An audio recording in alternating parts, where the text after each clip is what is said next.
wabarakatuh. Perkenalkan, nama saya Dini Sri Ramadhani. Saya dari SMK Bakti Kencana Majalaya. Di sini saya akan melakukan penyuluhan mengenai penyakit kolesterol. Kontrak waktunya sekitar kurang lebih 20 menit. Apa Ibu bersedia? Ya.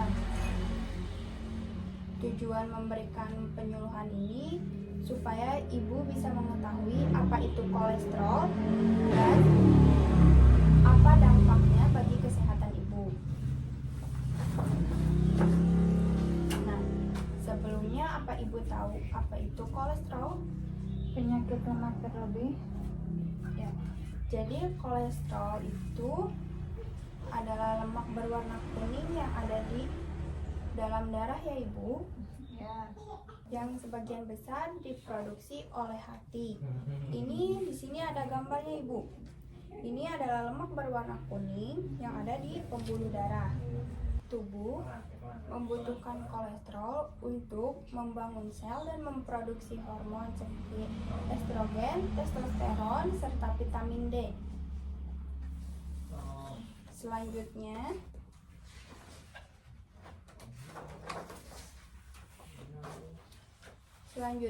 di sini ada jenis kolesterol Ibu. Jadi di sini ada 3 jenis kolesterol Ibu. Yang pertama ada low density lipoprotein yang biasanya disingkat sebagai LDL, yaitu jenis kolesterol jahat. Jadi jenis kolesterol ini adalah jenis kolesterol yang dapat menumpuk di dinding arteri dan dapat membuat plak sehingga pembuluh darah menjadi menyempit. Kemudian yang kedua ada high density lipoprotein. Nah, jenis kolesterol ini adalah jenis kolesterol baik yang biasanya disingkat sebagai HDL. Jenis kolesterol ini adalah jenis kolesterol yang berfungsi sebagai pembersih yang membawa jenis kolesterol jahat dari pembuluh darah dan membawanya kembali ke hati untuk dikeluarkan dari tubuh. Kemudian yang ketiga ada trigliserida, yaitu sumber tenaga. Biasanya jenis kolesterol ini dapat ditemui di dalam makanan yang berfungsi sebagai cadangan energi atau sumber tenaga.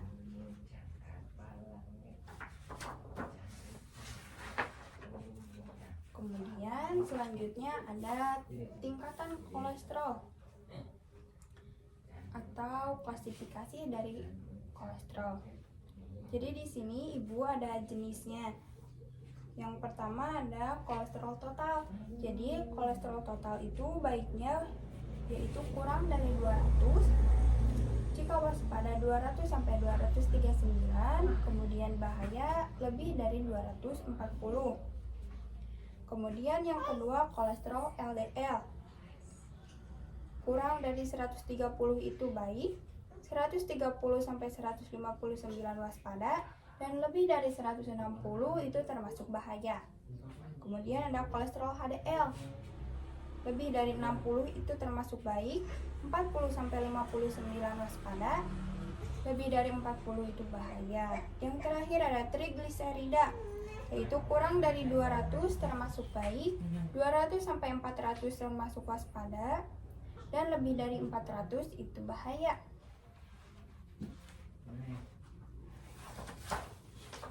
Nah, di sini ada penyebab dari penyakit kolesterol. Penyakit kolesterol disebabkan karena gaya hidup tidak sehat. Ini ada contoh-contoh penyebabnya, di sini ada 4. Yang pertama merokok. Ibu tahu nggak kenapa merokok dapat menyebabkan penyakit kolesterol? Tidak. Jadi rokok itu bisa merusak pembuluh darah sehingga lemaknya itu menjadi mudah menempel di pembuluh darah. Kemudian yang kedua kurang berolahraga. Kurang berolahraga bisa membuat kolesterol karena jika kita kurang bergerak atau jarang berolahraga, lemak yang ada di tubuh itu tidak terbakar sehingga akan menumpuk. Kemudian yang ketiga ada makan makanan berlemak. Makan makanan berlemak jelas dapat membuat kolesterol Karena dengan memakan makanan lemak yang tinggi, kolesterol jahat akan semakin menumpuk dan menjadi semakin banyak. Kemudian yang keempat, mengonsumsi alkohol. Mengonsumsi alkohol dapat mengganggu kerja hati. Jadi hati yang seharusnya mengontrol kolesterol jadi rusak karena mengonsumsi alkohol.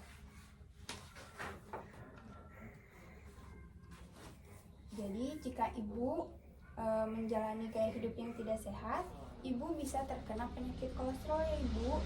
Jadi sebaiknya ibu menjaga pola hidup yang sehat. Kemudian di sini ada tanda dan gejala dari kolesterol. Yang pertama ada cepat lelah. Kenapa bisa cepat lelah? Karena aliran darah ke tubuh dan oksigen berkurang sehingga tubuh menjadi cepat lelah. Kemudian ada sakit kepala karena pembuluh darah di otak ikut menyempit sehingga kepala itu menjadi sakit. Kemudian yang ketiga, benjolan lemak di kulit atau biasa disebut santoma. Jadi benjolan lemak di kulit itu merupakan tanda bahwa kolesterol itu tinggi. Pegal di area pundak karena sirkulasi darahnya itu tidak lancar sehingga pundak menjadi pegal. Nah, jika ibu mengalami tanda dan gejala seperti ini, sebaiknya ibu segera periksakan ke dokter ya ibu, karena siapa tahu ibu bisa terkena penyakit kolesterol.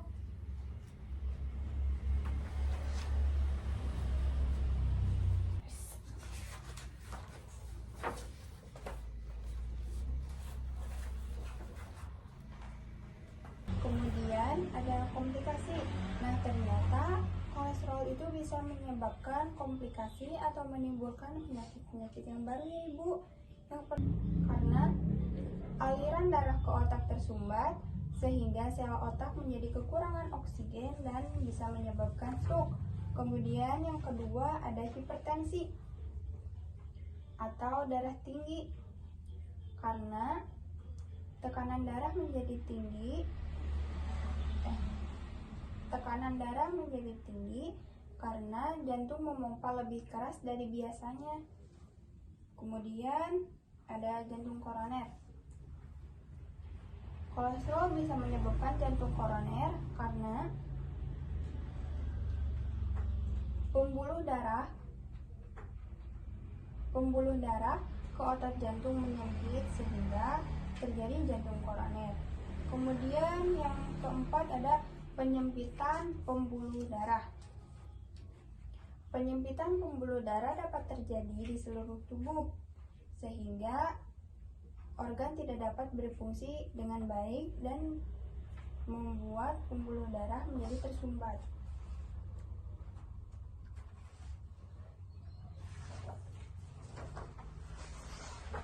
Sampai di sini apa ibu paham? Paham. Nah, sekarang kita masuk ke dalam pencegahan kolesterol ya ibu.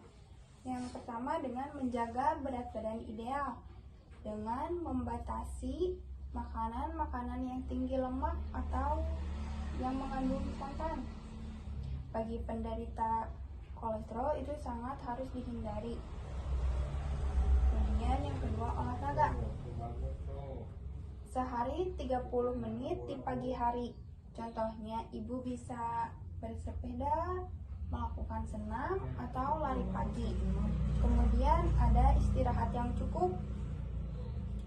Sehari tidur 8 jam. Kemudian menerapkan pola makan yang sehat seperti perbanyak buah, sayur, dan makanan-makanan sehat yang lain. Kemudian ada menghindari rokok. Selanjutnya,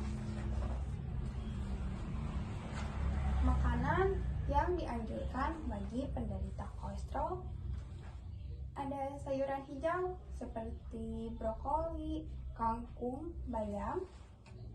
Kemudian kedelai, seperti tempe atau ibu bisa meminum susu kedelai.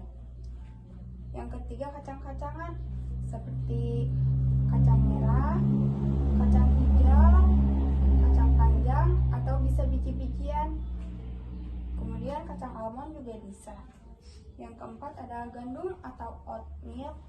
Yang keempat buah-buahan seperti pir, apel, pisang, anggur, dan buah-buahan lain. Di sini ada makanan yang tidak dianjurkan bagi penderita kolesterol. Yang pertama daging berlemak, yang kedua jeroan, yang ketiga seafood seperti cumi-cumi, udang atau kerang. Kemudian yang keempat ada makanan cepat saji. Jelas karena makanan cepat saji itu mengandung lemak yang sangat tinggi. Kemudian ada pengobatan tradisional. Adalah pengobatan yang dapat dibuat di rumah menggunakan bahan-bahan alami yang dipercaya bisa menurunkan kolesterol. Bahan-bahannya itu ada, yang pertama ada beras, yang kedua ada kencur, yang ketiga jahe, yang keempat gula merah, yang kelima asam jawa, kemudian air secukupnya. Cara membuatnya, langkah pertama itu rendam beras semalam, lalu tumbuk hingga halus. Kemudian yang kedua parut kencur, jahe, dan campurkan dengan beras halus. Kemudian langkah selanjutnya, tambahkan gula merah, asam jawa, lalu rebus dengan air hingga matang. Yang keempat, saring dan minum selagi hangat. Tetapi perlu diingat bahwa pengobatan tradisional itu bukan pengganti obat dari dokter, melainkan pendamping supaya hasilnya itu menjadi lebih baik ya Ibu. Ya. Nah, yang terakhir ada diet kolesterol ya Ibu.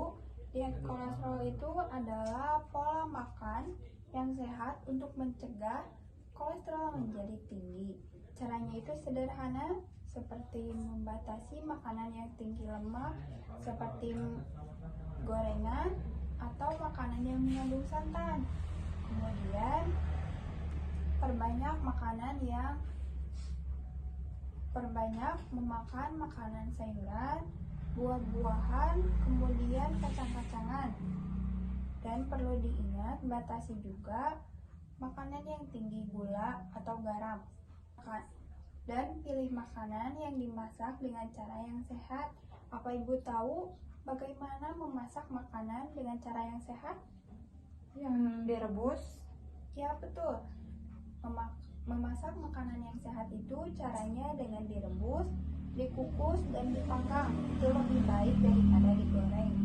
Dengan pola makan yang sehat seperti ini, Ibu bisa mencegah kolesterol menjadi lebih tinggi. Nah, sekian materi yang saya sampaikan. Sekarang masuk ke sesi tanya jawab. Saya ada satu pertanyaan. Kita masuk ke sesi tanya jawab. Apakah ada yang ditanyakan? Sekarang masuk ke sesi tanya jawab. Apa ada yang ditanyakan Ibu? Jika kolesterol kita sudah terlanjur tinggi, harus bagaimana? Nah, pertanyaan yang bagus. Kolesterol sudah tinggi, apa yang harus kita lakukan? Seperti yang tadi saya bilang, jika kolesterol tinggi, Ibu bisa menjaga pola hidup Ibu menjadi pola hidup yang lebih sehat dari pola hidup sebelumnya.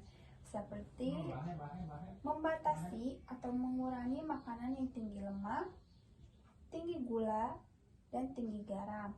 Kemudian perbanyak olahraga, dan Ibu juga bisa membuat minuman tradisional yang seperti tadi Ibu. Kemudian Ibu bisa periksa ke dokter supaya mendapat solusi yang terbaik untuk penyakit Ibu. Ya. Baik, sepertinya sekarang saya mau bertanya kepada Ibu, apa tanda dan gejala yang dialami bagi penderita kolesterol? Cepat lelah. Nah, Ibu sudah cukup paham mengenai materi yang saya berikan.